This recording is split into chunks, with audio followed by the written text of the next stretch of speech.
All right, looks like we're recording. Okay, let me switch then to the PowerPoint. All right, how does that look for everyone? Great, good. Okay, I'm going to change my view actually here on speakers so that I can see the whole slide. So welcome everyone. As Leslie said, I'm Adrienne Guerrero, and I am a graduate of the MAOL program at Lewis University. That was 10 years ago already. I can't believe it. But I've spent most of my career in the talent management space, either in working in HR as a talent manager or in organizational change management. And I've, within the last couple years, left the corporate world and began my own consulting practice focused on organizational change management and performance improvement. So I'm excited to be here with everyone and talk a little bit about what drives our personal behaviors, especially in these trying times of change. So let's get into it. My hope for us today, in the time that we have together, is to really reflect a bit on our own feelings and the feelings and behaviors of those around us, to create some understanding of the hardwiring that we have that drives that behavior, and then generate some awareness so that we can have better interactions with the people who we're with, be it our coworkers, our family members, our neighbors, those that we're interacting with at the grocery store, which never seemed so stressful as it does now, right? So that's what I'm hoping for today as we spend some time together. This is a discussion, so please chime in. Feel free to interrupt as we move along. I'd love to hear your thoughts, what you're thinking and how you're processing as you're going through this with me. Okay, so why don't we dig in? So to that reflection point, I'd like us to start by taking a pause and reflecting on the people who we're interacting with now. Those are the people in your house, or if you're in your house all alone, they're the coworkers that you're working with, those that you maybe used to see on a daily basis in person, and now everything is over, all of this technology that we're forced to use. Think about how your people are doing and how they're behaving, how they might be showing up differently today in this new environment that we're pushed to be into, and how they're handling that. I'm actually going to create awkward silence for just a few seconds because I really do want you to stop and think about those people. Think about how their behaviors might have changed, what you're observing in them. Okay, so if you've got a notepad or anything that you might want to jot down some words that come to your mind, then let's do that just for a few seconds. Awkward silence.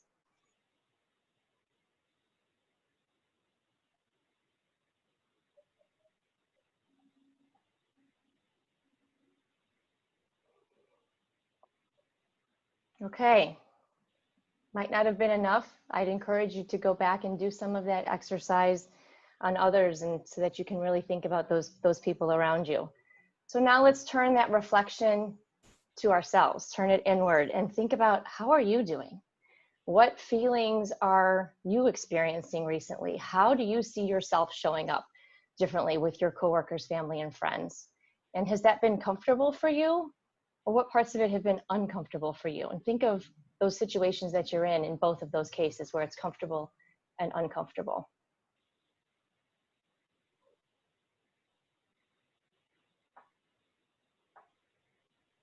Also think about how that may have changed over the last few weeks. So I know for me, I have gone in and out of feelings and emotions and comfort zones over the last 4 weeks. As soon as I think, okay, I've got a handle on things, we'll get more news, or something will change with my daughter's schooling or my husband's situation working from home, or we'll get guidance from our government that dictates, we have to start behaving differently. And then there you go, I'm thrown right out of what might have been semi-comfortable into a whole new adaptation that I'm forced to go into. So think about, over those last few weeks, how have things changed for you and for those around you?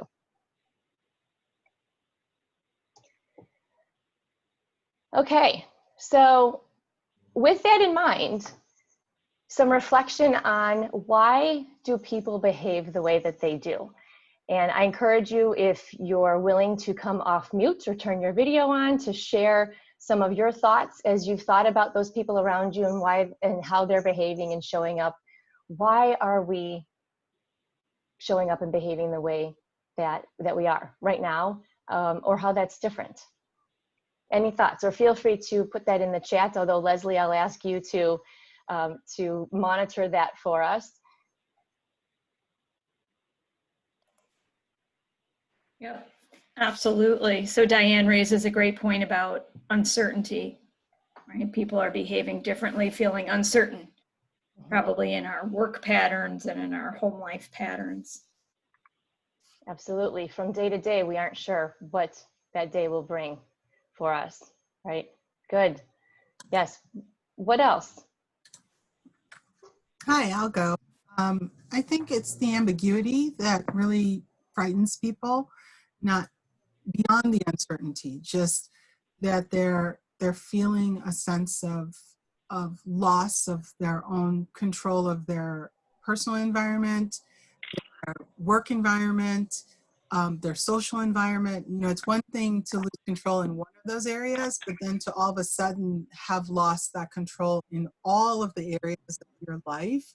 I think that's what's creating a lot of the anxiety and the fear.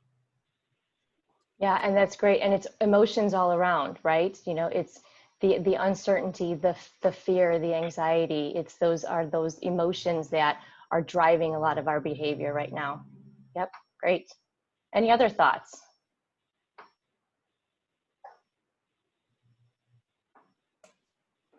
There are several popping up in the chat, Adrian, around feeling a loss of control, challenges with that type of uncertainty, Yes. More internal reflection, and stress. Stress, yes, and we're going to get to that. What does that do to us, right? What does stress do to how we're wired? Okay, good, great. So let me see here. Let me get back. So I think, you know, and this is what I've pulled together around why people behave the way that they do. And it's yes, it's during this time, but this is all the time, right? We are hardwired. We've got natural drives. We've got personality traits that, you know, that dictates a lot of how we behave, but also what we've learned, how we have adapted to our environments in our world, our cultural expectations, where we grew up, the kind of geography that we grew up in, urban versus rural, the country, city, state that we grew up in, and our religious affiliations. You know, all of that plays a part in how we behave and how we show up. Expectations of others, the habits that we have formed, either good or bad, as a response perhaps to our environments. And of course we hit on those emotions. And that's, I think, that's the big one right now, is that a lot of us are being driven by our emotions, whether we want to show that willingly or not. I think that's our reality right now. And then of course, if there are any impairments or mental illness, that will also influence how people behave. People will behave in a way that makes perfect sense to them. Abraham Lincoln, right? So, you know, and what this says is that what shows up in our world and the way that we behave, we're doing that in exactly a common sense way. And that will be different than the person next to you, or the person you're living with, or the person in the line at the grocery store. You know, everybody thinks that they're going to be showing up and behaving in a way that, of course, this makes sense. And then you might look at that behavior and think that makes no sense at all, because we're all showing up differently. A lot of this comes from this notion that we show up as our whole selves. We are always bringing our whole person with us. So that's our head, our heart, and our briefcase. The behavioral and the cognitive pieces, your behavioral traits, your personality traits, and your cognitive abilities, that all sits up in your head. That does not change over time. We're hardwired in a certain way, and that won't change. It's actually, studies show that gets pretty well set for us by between 8 and 10 years old. Imagine that, parents, how you can mold up until about that age, and then you're set for the rest of your life, behavioral traits. and those cognitive abilities. So a little frightening from a parent's perspective, but that's what the studies show. And our heart, those are our core values. Those are the gifts and the interests and the passions that we have. And then of course our resume, that's our education, our life experience, the knowledge that we carry. Those change over time. As we grow, as we have different experiences, we will always be recreating and reshaping those, and they'll change over our lifetime. But the point here is that we're always showing up with all of that. And so that is what's shaping what makes sense to us from a behavioral perspective. So when you think about that, and we think about why people are behaving the way they do, they show up with their whole selves. Are we able to predict people's behaviors? One way for us to think about this is to apply a model that says that we have these natural drives, we're hardwired a certain way, that our drives create a need for our environment to be a specific way. So we want our world to fit in this way that we define based on those human drives. And then the way that we respond to that environment, to those needs, is our behavior, is the outlying behavior. This theory comes from a platform called Predictive Index, which is a diagnostic tool that measures these human drives. And by measuring those drives, we're able to provide insight to people's needs and their responding behaviors. So with an assessment tool like this, we say that you can more accurately predict people's behaviors. There are lots of other tools, diagnostic tools that are similar that are out there. This is the one that I happen to be certified in. I use this with my clients to help them understand their human behavior. We use it for team building, performance, so that we can get really dynamic and optimized teams. Okay, it's great for leadership development. So this is the tool that we use. I'm going to take us through, I'll get a little academic on you, sorry, to take you through some of the factors of Predictive Index and share with you to create some of this understanding of what drives this human behavior. Okay, so Predictive Index frames human drives across 4 factors: dominance, extroversion, patience, and formality. Dominance is our drive to exert influence over people and events. So that's wanting to control and influence and shape what's around us and the people who we're with.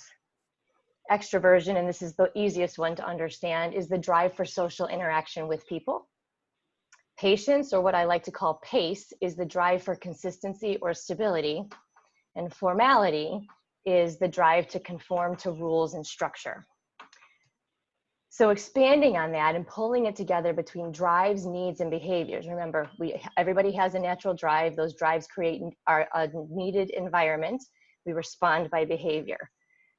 We use this spectrum to help illustrate the different ways that we can show up across these different drives. So it is a spectrum. On the low end, you show up one way. On the high end, to the right, you will show up a different way. So our assessment tool shows us, where we would place in these.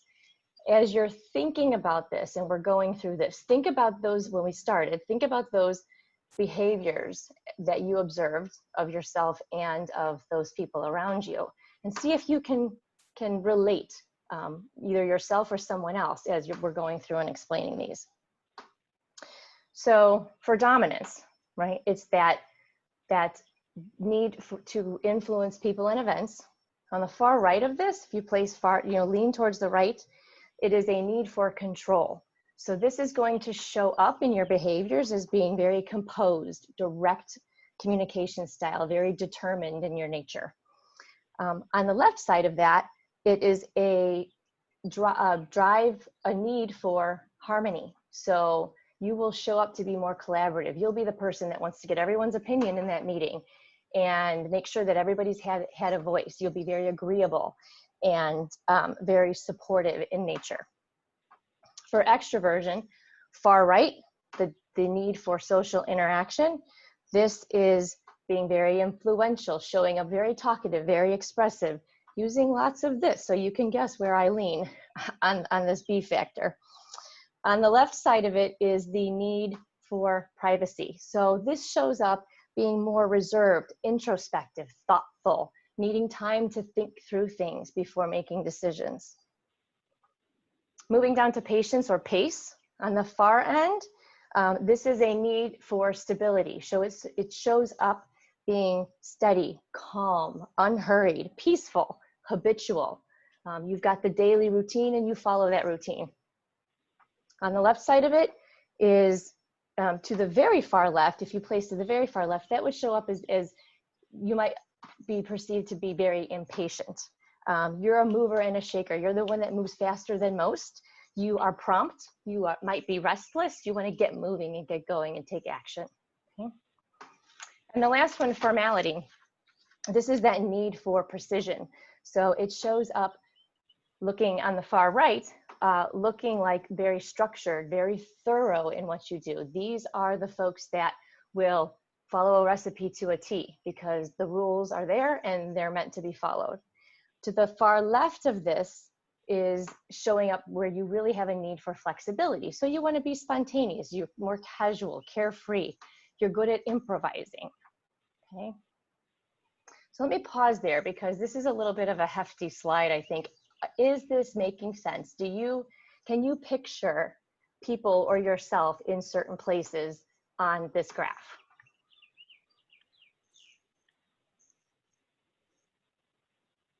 I'm gonna look to that chat again. Anybody thumbs up? It's like my child's my daughter's second grade class, the teacher's thumbs up if you're following me. I find, this is Cheryl Brzeski from Christian Brother Services. Hi, Leslie. I find that I fit into a lot of these categories, and I don't know if that's supposed to happen. Yep.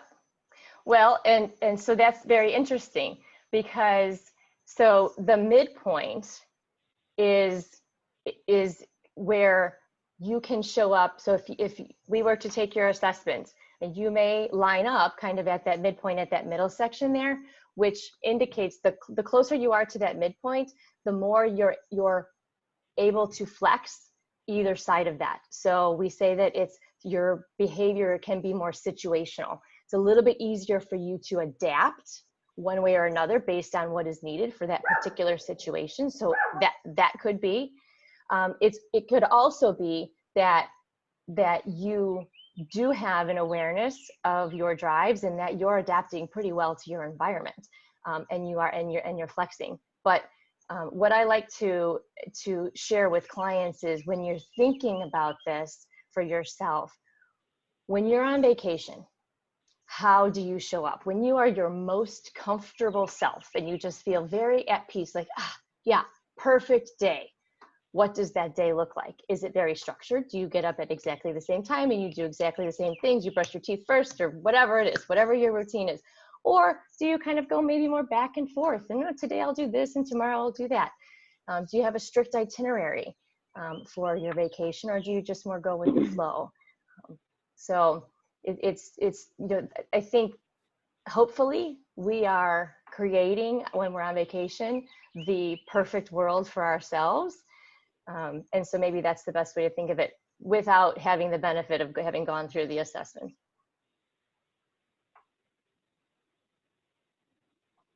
Who else? Any questions on left or right, or with any of those 4 factors?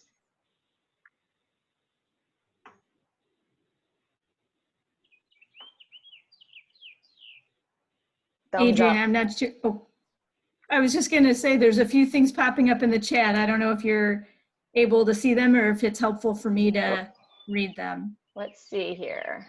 So, yep, chat. These can become from habits too. Yes. Mm-hmm. Yes, that's very true. And that will get there. So a little foreshadowing, Diane, because that's how we adapt. If we're creating habits out of this, we might not exactly be wired a certain way. Yep, good. And I really like the comment, it's showing up from iPhone. So I'm sorry, iPhone, not to know who you are to give you praise directly, but what a great point, that you can identify not only where you're at, but where the members of your team are at, because we're Yes. really all working in this unusual new work environment where, yes, we might do some things in isolation, but there's still a lot of tasks or initiatives we're working on together. Knowing where different team members are at is really helpful. Absolutely. Absolutely.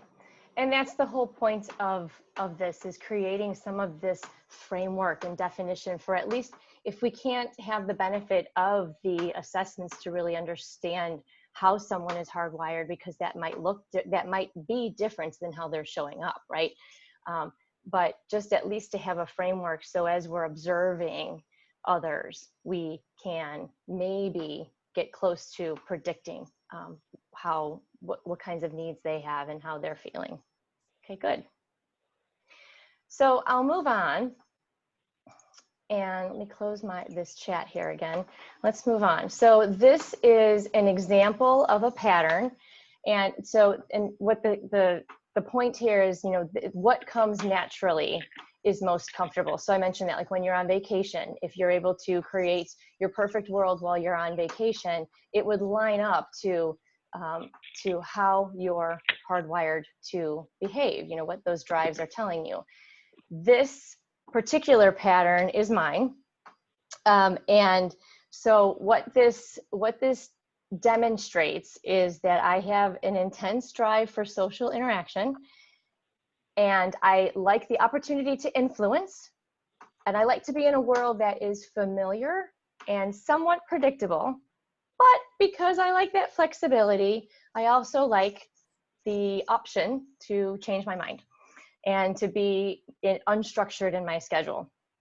So this is what my perfectly aligned world would look like, right? I'd be able to shape my days exactly like to fit well so that I could show up and behave like this all the time.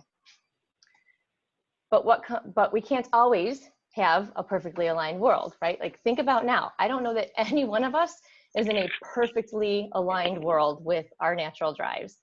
So part of the rest of the report within Predictive Index will tell us how we are adapting. And so you'll see here for my chart, my patience factor, so that C, went way to the left.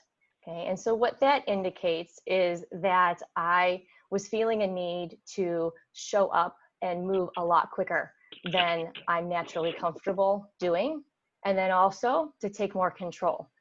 And this is part of the assessment that actually would change over time. That top graph wouldn't change over time, because that top graph is how we're wired. So those are our natural drives. Those are the things that don't change. The middle graph, or the bottom graph here, the self-concept, if you were to take this assessment time after time, it would change based on how your environment's changing. So if I were to take this today, it might look completely different because I'm in a completely different situation. When I took this one, I was leading a very large change initiative, managing a large team. And so I was feeling like I had to manage, I had to take more control, and I had to move a whole lot faster because the whole world around me was moving very fast, right? It was a very fast-paced project. And so I had to move a lot faster than I was naturally comfortable doing. The point being here is that we can adapt. And also, with having some of this insight and understanding, that was very stressful. So when you adapt, it will not feel as comfortable. You might not feel like your best self. Recognizing that in yourself and having that ability to say, okay, this is not natural to me. I'm adapting to this environment. So either you decide, I can handle this, I can adapt for this period of time, but how long can you sustain that adaptation before it becomes very, very stressful, right? Okay, so that's, this part here is really drawn on that self-awareness of where you do feel uncomfortable. It might be because your world is not well aligned with how you're naturally driven, and so you are forced to adapt. Okay. Let me pause there. I think I saw a couple of pings in the chat come in. Oh, foreshadowing. No, more foreshadowing. maybe not. I thought I saw some pings in the chat. Okay. Well, Marie had made a comment that she had taken this assessment before, but this really helps to give it an explanation. Oh, So, good. Great. right on track. Great. Yes. And I guess, so if there is anyone who's familiar with predictive index, please absolutely chime in. I know there's some predictive index practitioners in my world who might be on this call. And if they've, worked with their colleagues, and, please chime in with some stories of your own observations of that as we go along. Hi, it's Marie. I'm actually not familiar. I took the assessment last year and got no explanation. Yes. So, Yes. this has been awesome because I'm like, oh, that's what that means. Because I actually pulled out my report and I'm like, oh, this is great. Good, great. Oh, good. Well, I'm glad it's providing some more insight. Yeah, if you're in the situation, and people sometimes job candidates, you apply for a job, and this is part of a recruiting process where you take this assessment. It's not common necessarily for that prospective employer to send you your report. So people have been through it, and then they either get just these generic results that don't have the benefit of a practitioner to help explain it, and you can read through it, but it still might not make a lot of sense, or you don't see your results at all. So, sometimes that's the case. So good, I'm glad. And Marie, I will offer this up to those on the call. I was going to share this for later, but if anyone has been through predictive index and they need help interpreting what that is, I'm happy to spend some time with you to go through that.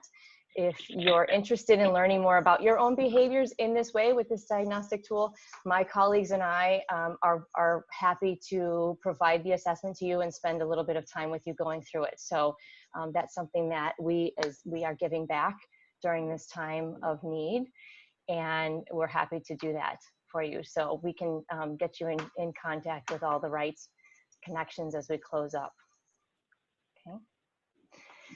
Okay, so what happens then when we are stressed? And we've kind of highlighted some of this already, but imagine, probably not very hard to imagine right now, that we are operating in a world that is not perfectly suited to the way that we're hardwired, right? It creates stress, as we've said. So when we think about that, what happens is we're looking at those graphs. And remember, for example, my graph had my extroversion factor was the furthest factor to the right. Your highest drive is always the one that's driving the train in your behavior. So when we're stressed, that factor will take over. And so what that starts looking like when we're under stress, if we have a high drive for dominance, we are going to take control of the situation. This is where we say, everybody just stop, I'm gonna do it, right? It's better if I do it. You just take control, okay? For extroverts, for a high drive for extroversion, we're going to attack with words. Okay? So we're very verbal. We're going to tell you exactly what we think, and we might not be very nice about it. If we have a high drive for patience, we're going to back up. We're going to retreat. We're going to walk away. We need time to think and really get through things. Okay. And if we have a high need for formality, we're going to completely disengage and shut down. We're going to go work on something else. Table that. I can't deal with it. Let me focus on this other thing. So an example, I'm going to pick on my husband and I a little bit. So I've got a high drive for extroversion. My husband has his highest drive is for patience. So imagine what our house looks like under stress, like right now, right? He wants to retreat. I follow him and I tell him exactly what I think. So he's walking away and I'm after him, right? So we have to, and the point here, I make a joke out of it, but really it's self-awareness, right? So I see him walking away. What should I do? Rather than my natural tendency to go after him, adapt, give that moment, let him walk away and retreat for a minute, right? Maybe we need time to calm down so that I'm not saying things I regret and he gets a minute to retreat and walk away, okay? What do you guys think? As you think about this, are you seeing this, have you observed people who have kind of been taken over the edge, and how have they shown up? Have you seen some of this in examples, people you're working with or yourself?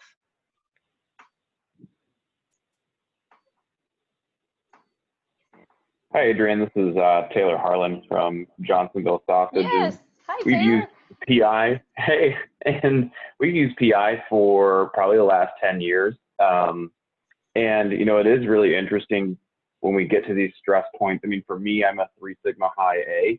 So my natural tendency definitely is to just take control. Everyone stop, I'll do it. I mean, that describes me perfectly. But, you know, what I think is really interesting is, you know, as I think about my team and I look at, you know, what behaviors are coming out, especially under stress right now, you know, it is so important to understand and be able to adapt and respect, you know, how people need to cope with stress. And, you know, I think you made a great point earlier too about, you know, that puts me in a spot where now I'm having to be more collaborative or maybe back off on the control. And so going from 3 Sigma high to trying to get more towards that midline or even on the collaborative side so that I can allow other people their time and that they can maintain their control is something that is a hard adaptation. And I really like the point about, you know, how long can you maintain that before you start feeling some burnout? Yeah, absolutely. So not only are you stressed, but if you're trying to adapt, you're trying to, you know, behave a way that's so not natural to you, which just creates more stress, right? So it's very hard to sustain that for a long amount of time. And let's face it, I mean, I think that's where we are right now, unfortunately, right? We don't know how long we're going to be in this stressful situation, but from my definition, it's already been long enough. So, and there's, you know, not necessarily an end in sight just yet for us. So yeah, thanks for sharing that, Taylor. Anyone else?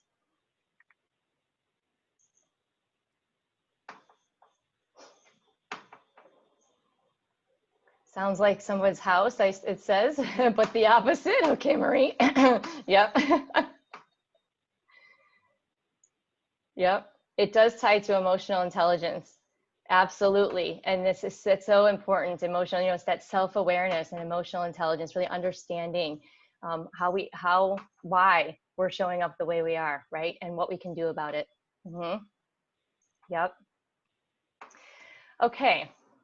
So going back then here to our chart, remember that what's happening now is constant change, right? We've said that. And remember that we're bringing our whole selves in here into every situation that we're in. So it's more accurate to look at these factors in combination and in relation to each other. And there's a whole lot that I can explain about that. Unfortunately, we don't have the time to go through everything as robustly as we normally would. But looking at these factors together, you know, just throw out some thoughts, you know, and from your own personal experience or what you're seeing in others, where from on the spectrum of these 4 factors, where might people be struggling? You know, where people are lined up and where their drives are, where are they struggling? Or maybe who's able to adapt a little bit more easily in times such as today that we're in now? Any thoughts?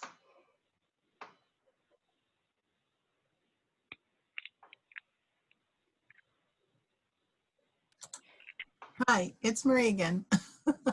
I'll go. It's interesting it made me laugh when I saw Let Me Drive because I immediately pictured my husband and I in the car and me going, I want to drive. I know how to get there. There you go.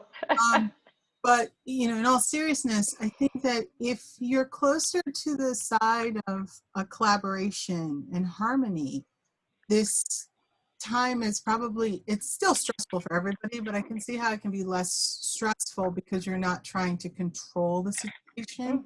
This is a situation that we really can't control. So interesting to kind of see this and recognize in myself and my teammates some of the traits that are our strengths and some of the that are strengths in other situations can be weaknesses in this particular time. Yeah. Yep. Yes. Hey, Adrian, it's Rock. Can you hear me? Rock Jenkins? Yes, I can. Yeah. Yeah, I think the question reminds me that there's probably some relative amount of disruption for some people versus others. You know, some people are used to working in a virtual environment alone. Some people aren't. Obviously, you know, the different aspects of the model play into that. But I think, you know, who's adapting, probably one answer to that is those who are more used to the kind of virtual workplace, if they're in that at this point. Mhm. Yeah, and I think that the tools and technology, you know, a lot of it right now, we're so dependent on it now. So it's how comfortable were you coming into this with technology? Because that throws a whole nother wrench into our having to adapt, right? If we were already at least working part-time virtually, or we were more comfortable with a virtual setting versus being in jobs where we were in an office all the time, and then all of a sudden now we're working from home, you know, that in itself is very stressful, just learning the technology. I see this with my second grader who, you know, has been thrown into learning over tablets. And it's very frustrating for her. And she just wants to pull out a notebook and a piece of paper, and she knows the answers, but it takes twice as long because she's trying to type it in on a tablet, and she's not used to doing that. So, you know, all of this aside, just the technology itself is can make things much more difficult for people. Yeah. Well, one of the things that my colleagues and I have been starting to talk about is framing up certain profiles. So Predictive Index summarizes the makeup and the different patterns across 17 profiles. And they're based on these what are called factor combinations. And it's the way that one factor relates to another factor, whether it's high, low, or low, high. And we have grouped them as it regards to adapting to change. And I think that's very relevant right now in the work that we've been doing. So we've grouped them as either challengers of change or champions and catalysts of change. And so what we have defined is that these challengers of change, and by the way, that's 9 out of the 17 profiles. So that's, you know, a majority of the profiles. It is where our drive of patience is high. Our need for stability is high, and our need for harmony is low. So it's that C being higher than A. And the further away those get, so if you're very high C or a very low A, you know, that creates a need to show up much more tentative, proceed with caution. And under stress, you really need time to adjust and to think about things, understand the why behind. And let's face it, some of this we just can't understand the why. If you add into that, you know, a high need for stability and a high need for harmony, with also a high need for conformity, that D factor, that formality factor being very high, where you need precision. You want your world to be very scripted with rules, and we follow those rules. You add that in, it's going to be very difficult for a person with a profile like that right now, right?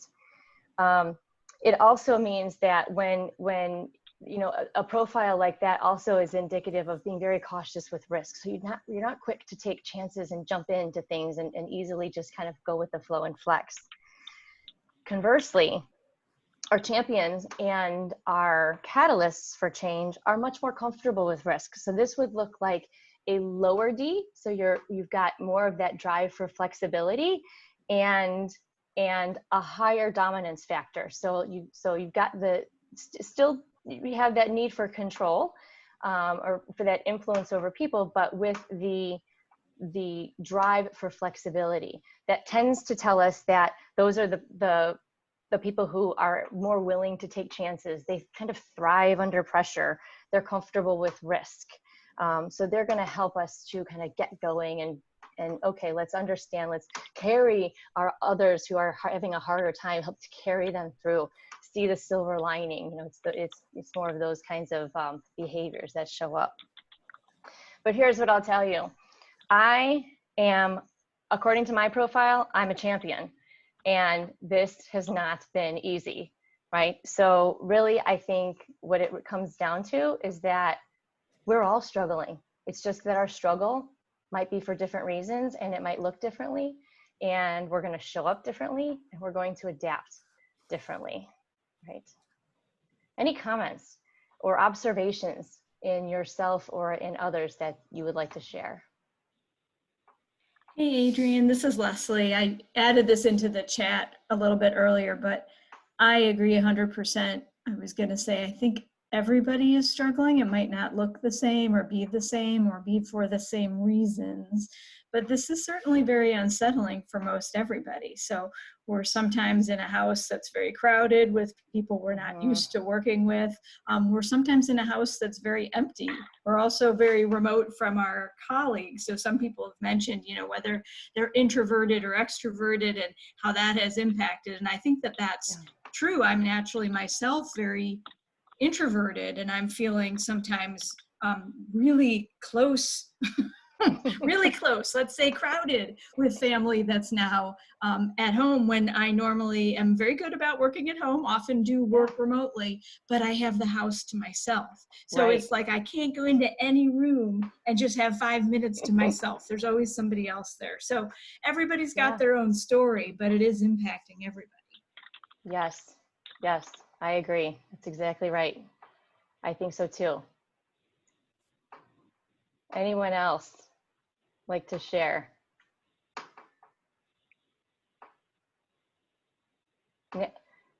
Emily, yes, it's a natural introvert, so no big deal to be stuck at home. Husband's a natural extrovert, yeah. But Emily, have you, if you're willing to share, have you found that while that aspect of being home might not be challenging for you, but are there other pieces of adaptation that you've had, you know, other ways that you've had to adapt that you have found to be a challenge?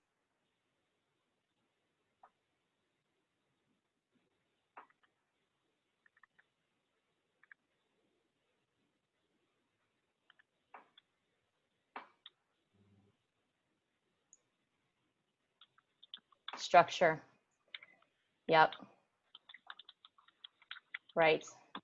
Yes. If you have that high drive for structure and rules, the rules are changing on us, right? As soon as we might understand those rules, we get more guidance and from the government, or a new directive from the government, or from our jobs.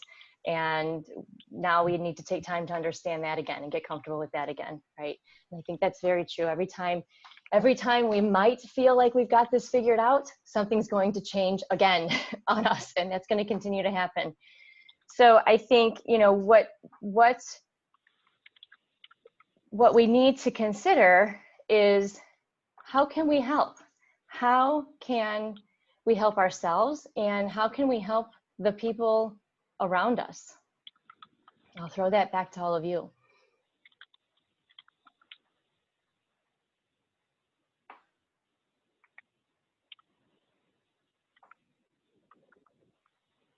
Hi, Adrian, it's Taylor again. You know, I think it's a good question. I think learning to look has a lot to do with it, and understanding where people are coming from, you know, and finding opportunities to be able to give them more. For instance, one of the people I coach, I'm a low B, but he is a high B, and so he's struggling with this right now. So our normal one-on-one where we talk through business results and performance, today we just talked about social topics.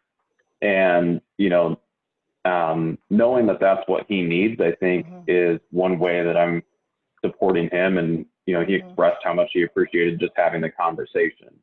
You know, and I think for myself, you know, right now I have a lack of control in a lot of things that are going on, but I can find other activities or hobbies that I can do where I can get my need for control maybe satisfied in a different way other than work.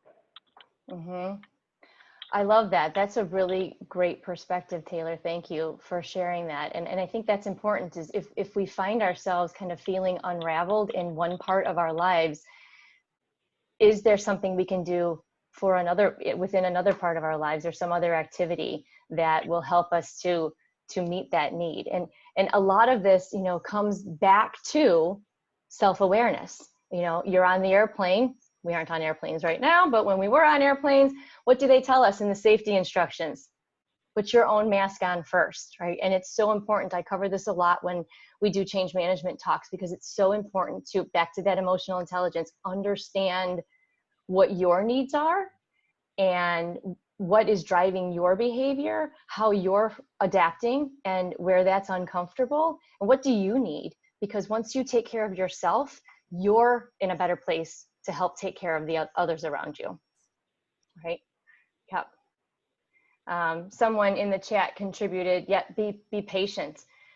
Yes, and that might not be natural for some of us, right? To be patient or to trust.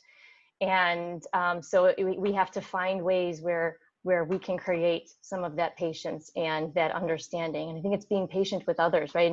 And I think a lot of it is this appreciation that, yes, we're all struggling, but we're all struggling in different ways. We are feeling different feelings. We're going to express that differently. And, the person standing next to you, hopefully 6 feet away at the grocery store, is going through something that's different than what you're going through. And so just that awareness and that patience of, we're all doing the best we can, and understand, appreciating that and being kind and giving everyone some of that benefit of the doubt, that we're all in this together. We're doing the best that we can to get through this. Great. A Cabernet, also a good one. That always helps, doesn't it? Yep. Rock, yes, you said, we have to ask ourselves, how are our expectations of performance needing to be adjusted? Absolutely. We've talked about that in previous webinars, right? Where it's the expectations of ourselves, but then also the expectations of the people who we're working with or who are working for us. And I think communicating those are very important, having that discussion point, because it's likely that most of us are not able to give our 100% because we've suddenly been given additional responsibilities at home or in our community, and we're all thrown into different situations that we're trying to just figure out and keep swimming through. Great point.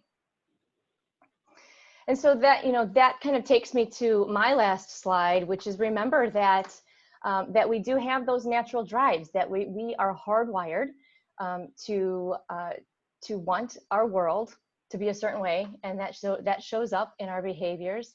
And the key point here is to keep talking, have a discussion, check in with people, try to assess if you're comfortable and they're comfortable sharing. Ask, what do you need? How can I help? And then try to create that environment. Taylor, like you said, you knew that your colleague needed to just kind of blow off some steam and talk about something not work related, and because of that high need for social interaction. And so even though that might not have been comfortable or natural for you, you granted him that. And it's doing those kinds of things. And I think as leaders, that's what's going to make us really show up strong and be helpful for our people. Great. Any other thoughts? Parting words? How many of us actually moved into our perfect comfort zone with these changes in this crisis? Sometimes, right? Like those who thrive under pressure, this might be very exciting. Be very exciting times, helping to kind of, take a little bit of control, figure this out, create some rules around it, shape it. Could be, yeah. Those champions, yeah. In some aspects, I think that could be true. A bit of purpose. Yeah, for sure. For sure. You're rising to the challenge, Diane. Very good. Great. Well, like I said, my colleagues and I, if you are interested in learning a little bit more about your own behavioral patterns, we are willing to share our assessment with you and to spend 30 or so minutes going through your report. If you're interested at all in that, you can find me on LinkedIn, or through my website, which is embracethedelta.com. Reach out, and we're happy to get that started and have some conversation with you. And I think with that, then Leslie, I will hand back to you to share. I know we've got a few more webinars in the session or in the series to get to over the next couple of weeks, if you want to share some info about that. Absolutely. Before I do, I'd really like to thank you for a wonderful session. Adrian with Positive Delta has done a great job. Adrian and I have known each other for several years, as I mentioned, as a student in the program, but also just working together as part of a organizational board with Lewis University. And I've seen you grow and develop your own practice, and it's so wonderful that you could be with us today, share this insight, and generously offer that insight to others. So I've been making notes. People who have written in the chat that they'd love to connect with you, but as Adrian said, you can easily find her on LinkedIn, or if anybody knows me that doesn't yet know Adrian well, feel free to connect with me as well.